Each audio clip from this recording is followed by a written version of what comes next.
Vamos à segunda parte. Então ele disse que quando aquela coisa pulou em cima da carroceria, ele gelou inteiro. Ele disse que o caminhão, tipo, arcou no chão assim, que era uma coisa muito pesada. Ele disse que pesava toneladas. E aquilo veio andando em cima do caminhão e parou em cima da cabine. E passava as unhas na cabine. E ele disse que ouvia a respiração daquela coisa em cima da cabine. E fazia... E ele disse que naquela respiração tinha um pouco de humano, um pouco de bicho. Ele não sabe explicar direito. Ele disse, Lee, é incrível, mas eu não consigo te explicar. Uma sensação terrível que eu estava sentindo. Eu tremia, eu gelava, eu queria morrer lá dentro daquele caminhão, porque se aquele bicho enfiasse as garras, eu estava morto. Ele disse que de repente as garras vão bem no vidro dele, assim, puxo para cima. Ele disse que nunca viu garras tão grandes, tão enormes, com mãos humanas. Peludas. A parte de baixo era mão e a parte de cima era pelo de bicho. E ele disse que tinha umas garras que ele nunca viu que saía de dentro das unhas, da mão da criatura. Então ele disse que ali ele começou a acelerar. Ele disse, eu vou acelerar tudo que eu tenho, de repente essa coisa sai de cima de mim. E aquela coisa começou a arranhar as garras em cima do teto dele, em cima da cabeça dele. E ele percebia que estava fazendo tipo um desenho em cima. Ele pensou, eu vou morrer, essa coisa vai me matar. De repente a coisa começou a arranhar o vidro de trás dele. Arranhando como se estivesse fazendo um desenho em espiral dentro em cima, no vidro dele. E ele dizendo, meu Deus, eu vou morrer.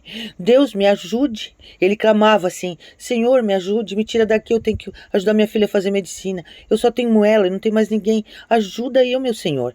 E nada, aquela coisa não saía de cima. Então ele disse que continuou indo. Quando ele olhou lá na frente, bem lá na frente, ele viu que tinha umas luzes e era uma fazenda. Quando ele viu aquela fazenda, ele disse, ai, tomara que seja algum lugar que more gente. Porque se não morar gente, eu tô morto. Esse bicho vai me matar. Então ele acelerou o caminhão e ele foi passando naquelas poças de água e tudo. Ele não olhava mais nada. Para entrar naquela fazenda, assim, ele entrou com tudo, quase virou tudo, quase derrubou tudo a carreta. E ele disse que não queria saber de buraco, não queria saber de nada, ele só queria chegar na casa. Quando ele estava chegando perto da casa, aquela coisa pulou fora da carreta dele. E fugiu pro mato. E ele ficou olhando aquela coisa. Gente, eu tô numa gripe que só Jesus. Aí o que aconteceu? Ele disse que quando viu aquilo, ele disse, meu Deus, a coisa pulou pro mato. Mas ele não tinha certeza, porque a coisa já tinha descido 2 vezes do caminhão e tinha voltado. Mas ele continuou seguindo para casa. Quando ele chegou na casa, era uma construção bem antiga, de tijolos antigos. Tinha celeiro, tinha vaca, tinha boi, tinha tudo na casa. Era uma fazenda. Muito bem cercada. Então ele parou o caminhão bem na frente. E ele, desço ou não desço daqui? E se a coisa estiver em cima do teto? Ele pulou pro mato. Mas se ele voltou? Ele começou a ficar com medo. Então ele disse que uniu todas as forças que ele tinha dentro dele. E ele abriu a cabine e saiu. Seja o que Deus quiser, eu vou morrer tentando. Quando ele olhou, a coisa não estava em cima do caminhão. Mas quando ele olhou a cabine dele, ele se assustou. Os vincos que estavam da garra do bicho em cima da cabine, ele disse que era de dar medo. A carga, a parte de cima estava toda rasgada. Tudo com cortes profundos. Ele disse que se aquela coisa tivesse pegado ele, ele não ia escapar nem que a vaca tossisse. Então ele começou a gritar por socorro para a pessoa que morava naquela casa atender ele. Então saiu um senhor velho com uma filha e um neto de dentro da casa. Mandaram ele entrar correndo, ele entrou e perguntaram se ele tinha encontrado por ele. Você se encontrou com ele, né? Então ele disse, você sabe dessa história? Era para você que eu tinha que entregar essa carga? Aí o senhor disse, não, eu sou Sebastião. Você ia entregar pro Joaquim, é o meu vizinho. É a próxima fazenda. Mas ele me ligou mais cedo e disse que se você aparecesse por aqui era para me te acolher. Para você levar essa carga amanhã de manhã, porque provavelmente você tinha encontrado ele. Ou talvez você estava morto por ele. Porque você já era para ter chegado a horas e você não chegou. E ele disse, eu encontrei sim. Eu encontrei uma coisa surreal e eu não sei o que é. Então Sebastião e Camila, a filha dele, mandaram ele sentar e contaram a história. Há 100 anos atrás, um homem, que era o tal de Bezerra Carneiro, era um senhor que ele era muito rico nas redondezas, ali da Serra do Corvo Branco. E ele escravizava pessoas, ele era maléfico, ele só queria saber dinheiro. Ele roubava, ele matava, ele fazia tudo por terra e dinheiro.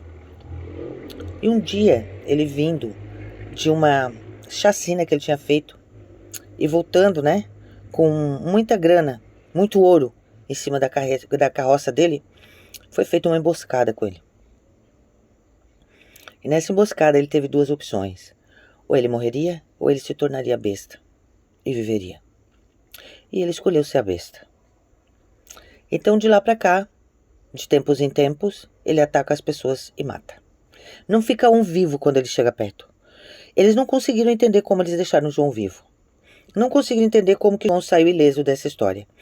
E a filha do Sebastião perguntou para ele se ele tinha algum propósito forte na vida. E ele disse: tenho, formar minha filha em medicina. Aí ela olhou para ele e disse: então foi isso que te salvou.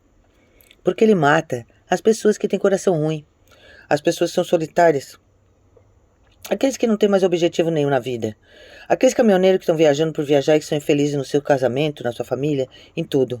Você tem um objetivo bom, por isso que ele não te matou, João. Senão ele teria te deixado dilacerado no meio da mata como ele fez com todos até agora. Só que já fazia muito tempo que ele não aparecia. E por incrível que pareça, nos últimos 3 meses ele está matando de novo. Assim, João, ele deixou a marca dele no teu caminhão. Essa marca quer dizer que ele vai te voltar a te procurar. Aonde você estiver. Então eu vou te dar um conselho, querido. Amanhã vai na fazenda do seu Joaquim, descarregue tudo que você tem, pega esse teu caminhão, venda, manda a pessoa tirar tudo que tem nesse caminhão e suma e nunca mais pilote um caminhão na sua vida. Porque em qualquer estrada que você tiver nesse mundo, no teu caminhão, ele vai te encontrar. Porque a marca que ele deixou é uma marca de quem ele não matou, mas ele volta. E várias pessoas ele já fez isso e voltou e caçou e matou. Então, João, amanhã, quando você acordar, faça isso. Durma hoje aqui com a gente, não durma dentro do seu caminhão. Fica com a gente aqui, a gente tem arma, tem tudo, vamos passar a noite em claro. Se ele voltar, a gente expulsa esse bicho. Amanhã você acorda e você vai para a direção da fazenda do seu Joaquim, descarrega, e de lá você desce por outro caminho que ele vai te ensinar e se desfaça desse caminhão e nunca mais trabalhe com isso. E no outro dia, João fez isso. E ele disse que até hoje ele não consegue mais pegar na boleia de um caminhão. Ele não consegue mais nada. Na realidade, João hoje está aposentado. Depois disso, ele teve vários problemas, várias complicações. Ele não conseguiu mais pegar um caminhão na vida dele. E ele não esquece, porque depois ele teve pesquisando, ele teve analisando e buscou informações sobre esse Bezerra, né? Que era esse bicho que se transformava, que foi um amaldiçoado. Ele pegava, marcava as pessoas, porque ele sabia que aquela pessoa que ele estava marcando era uma pessoa de coração bom e puro, e que se ele sacrificasse, ele poderia, sim, ter a chance de sair daquele corpo maldito de besta, passar a maldição de besta para a pessoa que ele estava marcando, e ele poder se livrar daquela maldição. Por isso que ele marcou o caminhão do João. Por isso que o caminhão do João estava tão cheio de espirais e de marcas que ninguém entendia. Essa é a história do João. Hoje ele não quer mais saber de nada. Ele pediu para me contar essa história porque ele disse que o Corvo Branco é cheio de mistérios.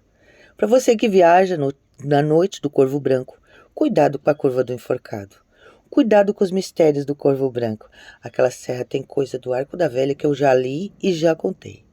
Um beijo bem grandão da Bruxa de Salem para vocês, tá bom? Amanhã eu volto com outro relato interessante.